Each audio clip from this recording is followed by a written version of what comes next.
On a vu, grâce à Get+, vous avez plein de nouveaux suspects parce que vous avez fait en sorte d'identifier plus de visiteurs de votre site web. Et puis, avec Local Marketing Automation, vous avez fait en sorte de créer des scénarios et d'écrire régulièrement à vos différentes cibles. Mais là, effectivement, Cédric, et je suis sûr que vous allez vous reconnaître en lui, vous vous dites ouh là là, mais on n'a pas de contenu. Et puis, qui va écrire?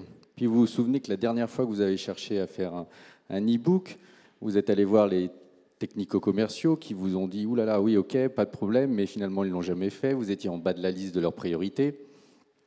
Vous vous souvenez aussi de la dernière fois que vous avez essayé de faire un témoignage client avec vos partenaires, la validation tripartite. Voilà.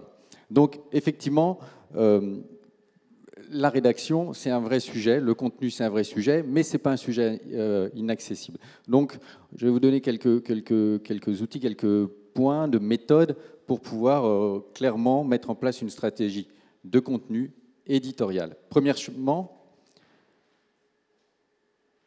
ayez toujours ces deux mots en tête.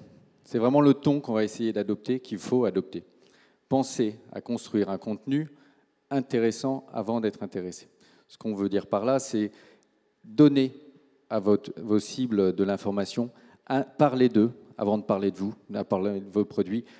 Montrez-leur que vous avez compris leurs problèmes. Surtout au début de l'entonnoir, où il faut vraiment avoir cette empathie de dire, quelle que soit votre marque, je ne viens pas vous vendre quelque chose, je viens régler un de vos problèmes. Après, je dirais, utilisez aussi toutes les techniques rédactionnelles propres aux nouvelles générations, au digital. Donc c'est une formulation qui est quand même nettement plus simple. Voilà, on fait pas de la littérature. Hein. Donc du présent, des phrases courtes, beaucoup de verbes. Avec des verbes, vous allez accélérer le rythme et il faut que ça aille vite sur le web, sinon on a refermé le PDF ou on est passé à autre chose. Faites des bullet points de l'énumération, ça marche très bien également. Et puis dites-vous, objectif, des phrases courtes. Quand j'ai dit ça, après, nous, à Récit, on est là aussi, bien sûr, pour vous aider. Hein, alors, pourquoi ce « et » d'ailleurs c'est justement, à Récit, on pense que le B2B, c'est pas que business to business, c'est brand to business, c'est brand et business. Et donc, c'est pour ça qu'on est vraiment en liaison avec tout ce qu'on a dit ce matin sur la marque. C'est qu'il faut travailler les deux éléments ensemble. Donc, nous, on a créé une organisation, ce qu'on appelle la Content Factory, qui est en général partagé avec le client, parce que nous, on n'a pas toute l'expertise dans tous les domaines, on n'est pas spécialiste des chariots élévateurs, etc.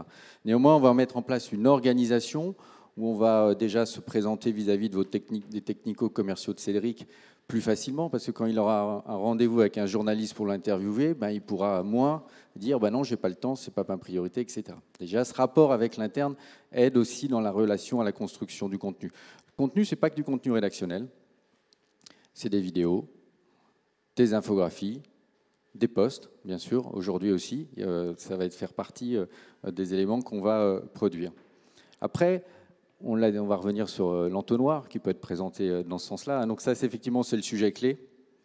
C'est pas notre obsession, mais presque. Effectivement, il va falloir accompagner toutes ces étapes de l'entonnoir. Alors c'est un peu théorique, mais globalement, ça marche à tout le temps. Et effectivement, il faut se dire que les premières étapes, aujourd'hui, elles sont sur le web. C'est fini.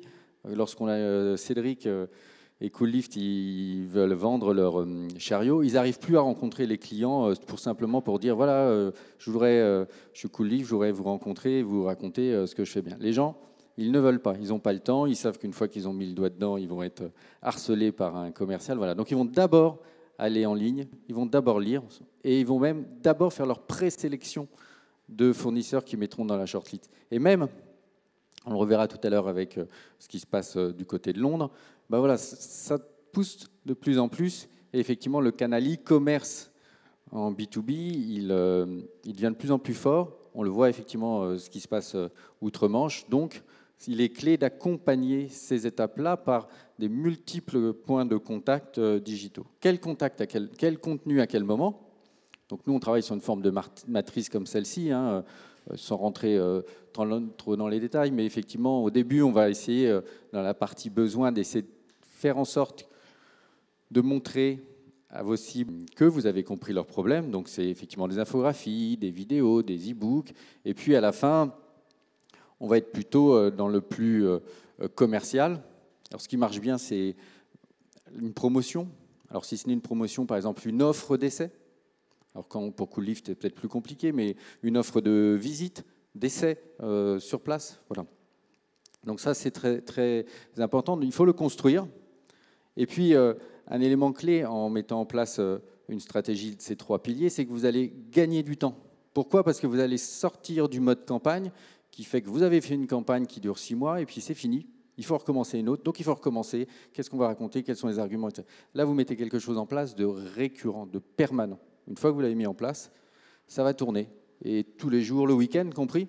Alors, on n'envoie pas les emails le week-end, mais le week-end compris, si un artisan vient sur le site web de Coollift, ben, la machine GetPlus et Marketing Automation et le contenu qu'on aura construit vont partir, pas le week-end, mais le lundi, pour installer, engager la relation avec cette personne. Alors, dans le cas de Coollift, voilà, donc effectivement, l'élément qui marche toujours indispensable, qu'il soit sur le site web.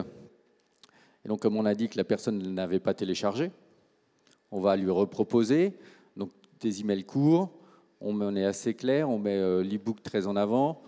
Important, on évite de leur demander son adresse email parce qu'on sait qui c'est, donc on évite de tout de suite demander beaucoup d'informations dans le formulaire. La personne ne l'a pas rempli la première fois, donc on ne recommet pas l'erreur de lui reproposer le même formulaire avec beaucoup de champs, parce que si on l'a rebuté une première fois, on risque de le faire à nouveau.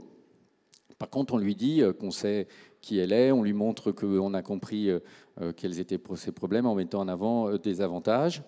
Puis, je l'ai dit, bien sûr, l'infographie. Ce qui est important aussi avec tous ces outils, tels qu'on vous les a présentés, c'est d'essayer de personnaliser. Alors, personnaliser, par exemple, au nom du commercial. Parce qu'à l'étape 2, il vous a peut-être donné son code postal et que vous savez, par rapport à la zone géographique, quel commercial va s'occuper de lui. Et donc, on est moins dans une démarche de communication, mais dans une démarche relationnelle, en signant très clairement avec un nom de commercial, sa photo, voilà. Ce qui est important aussi, et ce qui marche, c'est la vidéo, le témoignage, le testimonial. C'est vrai que c'est parfois un peu compliqué à obtenir les accords, voilà, mais une vidéo, ça marche. Ne demandez pas de formulaire pour une vidéo, mais traquez, bien sûr, qui a cliqué dessus pour aller la voir. Et puis, je le disais, effectivement, la partie voucher, offre d'essai. Venez l'essayer dans nos locaux, ou si c'est un produit, on vous l'envoie, etc. Donc, voilà pour détailler un peu le contenu. Alors, ce qui serait intéressant, c'est effectivement, je repasse le micro à Gérard de Carville, peut-être pour témoigner effectivement chez Kyocera Document Solutions, comment vous organisez pour alimenter le blog, on a vu tout à l'heure. Oui, en fait, donc, il y a 2 ans, quand on a décidé d'aller dans cette direction avec Laurent, on avait déjà une plateforme qui existait au Japon, une plateforme de blog, Document World, donc en anglais, et qu'on a décidé donc d'implémenter en France avec des petits contenus qui nous venaient directement de la maison mère, mais aussi donc d'autres contenus qu'on a produits ensemble. Donc des contenus qui sont écrits majoritairement par un ancien journaliste.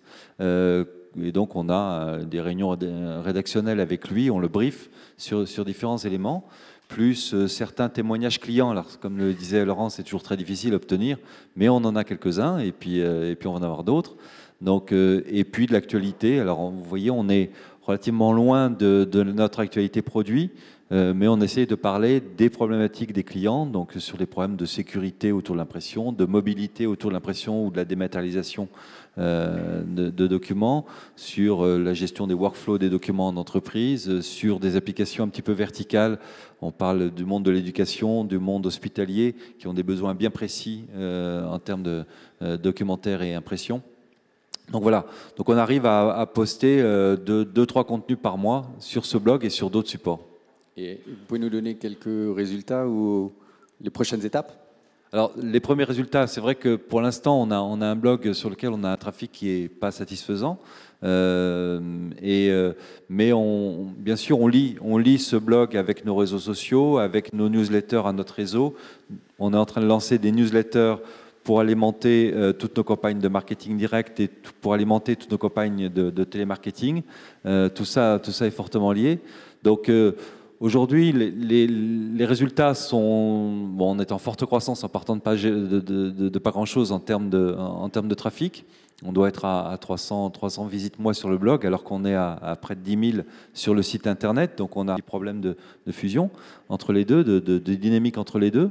Mais une fois de plus, on est au début et c'est une longue histoire qui s'écrit. Ce qui est intéressant, c'est qu'au marketing, on avait une équipe en charge du marketing direct et de la pure prospection, une équipe en charge de la communication. Et en fait, on est en train de changer complètement l'organisation du marketing et le travail des équipes marketing qui sont plus séparées, mais qui aujourd'hui doivent complètement travailler ensemble. Et les projets marketing sont complètement liés entre la partie purement com, développement de la notoriété et communication sur les médias plus traditionnels, entre guillemets, et puis le marketing direct. Donc toutes ces... ça nous oblige à remettre en cause l'organisation interne de notre marketing en termes de staff et de fonctionnement. Alors effectivement, moi je peux témoigner aussi chez tous les clients où on met en place ce genre de mécanique. C'est jamais même un problème de coût finalement. C'est vraiment un problème d'organisation, de nouvelles relations avec les commerciaux, où il faut leur expliquer peut-être qu'on leur donnera moins de contacts, mais de meilleurs contacts, d'organisation nouvelle avec effectivement le télémarketing. Il y a la base de données, il y a plein d'éléments qui sont à restructurer, mais une nouvelle fois, le grand avantage, c'est qu'on construit, et qu'on construit à fur et à mesure en améliorant, et on n'est plus en mode campagne, où une nouvelle fois on lance quelque chose, ça s'arrête, et donc il faut redémarrer à zéro, et donc on n'est jamais dans la perfection, parce que c'est devenu tellement compliqué, le digital, le tracking, l'interconnexion des bases de données, qu'on n'arrive jamais à aller à 100% de l'histoire qu'il faudrait raconter. Alors si on va aller encore plus loin, même dans le contenu, on peut là revenir 2 secondes sur l'outil Oracle de Marketing Automation. On peut même aller créer les fameux profils dont parlait Harry pour créer des canaux différents selon la typologie de la personne. Et donc on va utiliser dans l'outil ces éléments-là où vous voyez dans les colonnes, vous avez le type de personne, où on va aller se projeter pour essayer de comprendre qui ils sont, quel profil, quel âge, voilà.